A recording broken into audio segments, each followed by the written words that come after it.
میں قلم کا جہاد نہیں کہہ رہا ہوں، زبان کا جہاد نہیں کہہ رہا ہوں، بہت کر چکے ہم، بہت کر چکے قلم کا جہاد، بہت کر چکے زبان کا جہاد. اب ان کا علاج سوائے اس کی کچھ نہیں.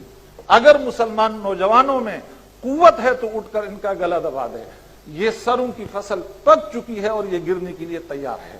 اگر اس کی قوت ہے تو آپ اٹھ جائیے، آنے والا مستقبل آپ کا ہے، وہ آپ کا قدم چومنے کے لیے تیار ہے.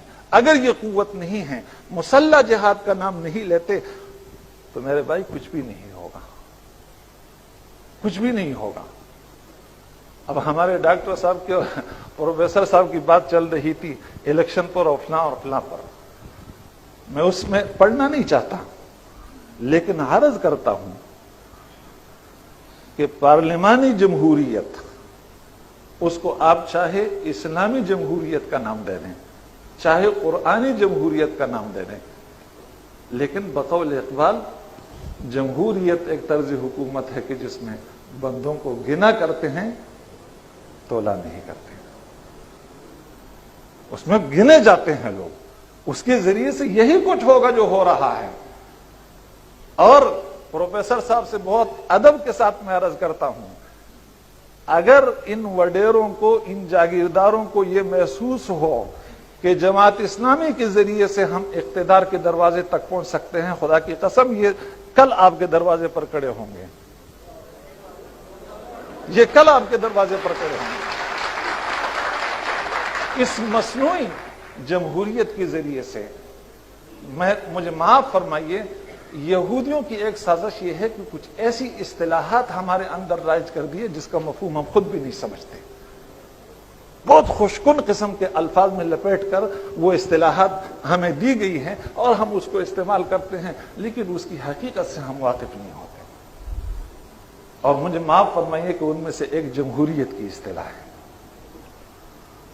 آپ اختلاف کا حق رکھتے ہیں، یقیناً اختلاف کرتے ہوں گے، میں صرف اپنی رائے کا اظہار کر رہا ہوں.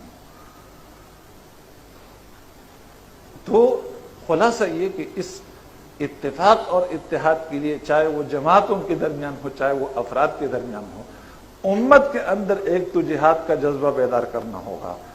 دوسری بات یہ کہ امت کے اندر جو منافقت مجموعی لحاظ سے آ چکی ہے، اس کو ختم کرنا ہوگا.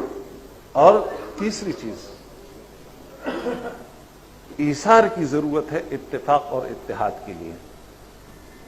اس کے لیے آپ کو اپنی حیثیت چھوڑنی ہوتی ہے، اپنی حیثیت چھوڑنی ہوتی ہے، تب پھر امت کے اندر اتفاق اور اتحاد پیدا ہوتا ہے. یہ اہل علم بیٹھے ہیں، آپ حضرات میں بھی بہت سارے ہوں گے. حضرت نبی اکرم صلی اللہ علیہ وسلم کی دنیا سے تشریف لے جانے کے بعد حضرت ابوبکر صدیق رضی اللہ تعالی عنہ پر امت جمع ہوئی.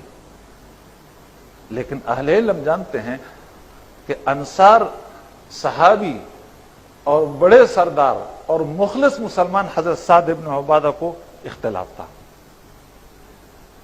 کیوں ڈاکٹر صاحب اختلاف تھا یا نہیں؟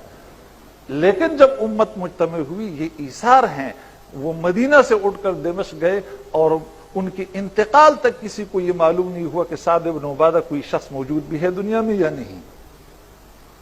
اس کو ایثار کہتے ہیں. حضرت خالد بن ولید جیسا جرنیل، حضرت عمر کی رائے ان کی متعلق کی تھی کہ انہیں معزول کیا جائے. اس کے اسباب میں ذکر عرض نہیں کرنا چاہتا. حضرت ابوبکر صدیق کی خلافت ختم ہوئی، حضرت عمر فاروق خلیفہ بنے، اور سب سے پہلا حکم جو جاری کیا وہ حضرت خالد بن ولید کے معزول کرنے کا. اور معزولی بھی کس طریقے سے ہوئی اہل علم جانتے ہیں. لیکن حضرت خالد بن ولید نے کیا فرمایا؟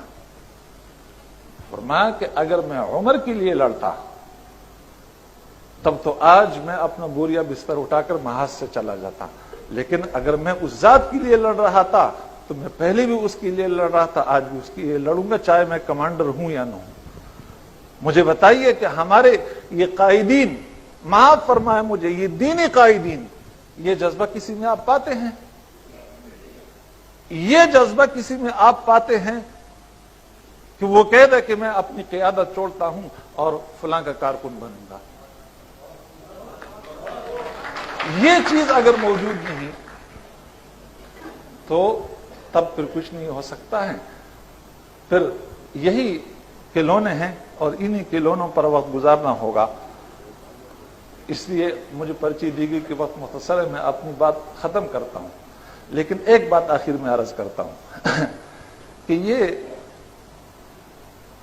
الیکشن کے ذریعے سے یا جمہوریت کے ذریعے سے پروفیسر صاحب فرما رہے تھے, میرے دل میں پروفیسر صاحب کا جتنا احترام ہے آپ اس کا اندازہ نہیں کر سکتے, اس شخص کی خدمات اور سب کچھ.